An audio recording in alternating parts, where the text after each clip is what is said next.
Hey there, I'm FC Construct and I'm here for a video review of the TRN BT20S Pro true wireless Bluetooth adapter as part of Audio Discourse, and you can see that I have the MMCX version. So I was sent this by Linsol, so as a full disclaimer, and it cost about $70 from their website. I've already opened this up, but I'm just gonna go through the unboxing experience one more time just for everyone to see. So there's not really much to see. So that's this plastic insert, the plastic box on the outside, and that's about it. So yep, this is what you have here. Feels like a kind of fox leather kind of thing, kind of fake. It's kind of large, to be honest. Like if you compare to the Sabat E12 Ultra, like this is quite a bit smaller. So this won't fit in your pocket very easily. And here is USB-C charging port. Some item specs, I guess. It says that it runs off aptX, SBC, and AAC audio codecs. I've only really tried the aptX because I was using my Android phone, but I don't see why. I think SBC works well, and AAC would work if you're obviously on an iPhone. So you can see the first thing you get when you open up the case is you see this little USB-C charging cable. I've never used this, and I don't intend to really use it. So it just stays bundled up. And so here you get your actual wireless adapter parts. So you can see this one is MMCX.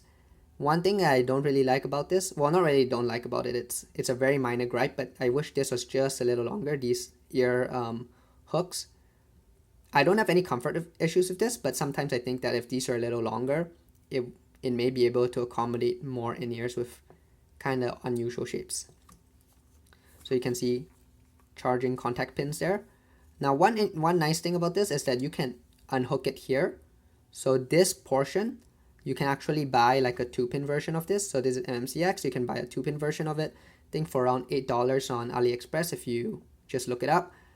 So really for $70 plus about 8-ish, so for around $80 you can get a true wireless adapter, which is MMCX, and you can make it for 2-pin in-ears. Okay, so here I have the Tin Audio T2 Plus. I'm just going to attach it here, and then you can kind of see what it looks like once it's inside the case. So as you can see, there's not actually a lot of space within the case itself, like it doesn't sit nicely, so it would be probably benefit if it was spread out just a little more to accommodate larger in-ears. In this case, it actually closes nicely. You can see it closes shut, it's firm. But if the USB-C cable is inside, it doesn't close very nicely, right? So you essentially have to take off the USB-C cable for it to close up nicely, and here there's no issue. Now I'm just gonna say that for battery life, it's excellent. TRN boasts that it has about 10 hours of battery life plus another like 72 hours total.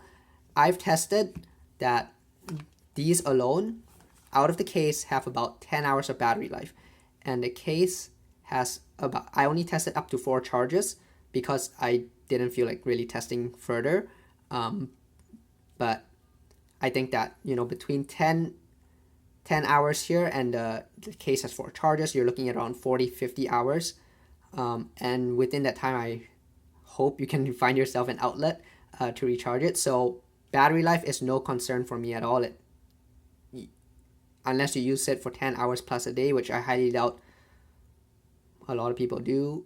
You're not going to have an issue. Bluetooth ability is actually pretty good, I would say.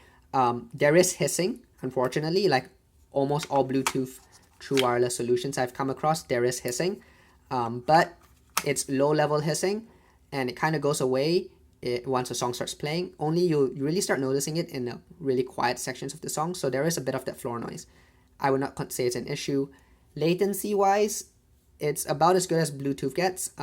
I'd say about less than 1 second, but it's noticeable. It's not instantaneous. So here I have the Kinera Freya. It's actually a very pretty in-ear. It is quite a bit larger than the Tin Audio T2 Plus. So I'm just going to put it in here, and you can kind of see that it doesn't fit very nicely. This is also a 2-pin IEM, which doesn't fit nicely with the MMCX, but for illustration purposes, I'm going to put it in here, and you can see it barely fits the case. It does close, but the one concern I would have is that this part, you can really feel that the top of the case is pressing down on it. So for larger in-ears, you might run into clearance issues. So for maybe something like the Sony Z1R, if you, God forbid, you use this for the Sony Z1R, but yeah, that you might run into clearance issues in that case. I have the EX1000 here as well, and you can see with this one, I have the MMCX adapter on it. You can see that it's flat, right? So it actually fits in quite nicely in the case. And so you have no clearance issues at all. My concern though is that you can kind of hear like it rattles a bit, and these chip pretty easily. Like you can see I have a little white tape there because there's a small chip. And so my concern is like it smashes against itself within here. So I would also be concerned with in-ears that may chip easily.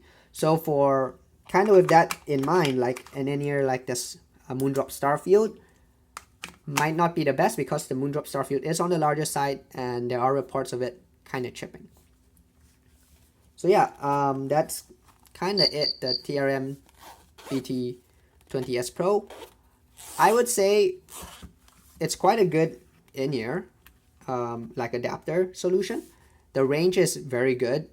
It's rock solid. I have had zero like dropping issues in the 10 hours that I basically used it for. No dropping issues. Range, they say 10 meters. I never measured it, scientifically, but I would say it sounds about right. No criticisms except for that case. Like I wish they made it a little longer or a little bit taller. To me, it just shows that they never really considered actually putting a pair of in-ears in here and testing it out. Otherwise, they would have accounted for that.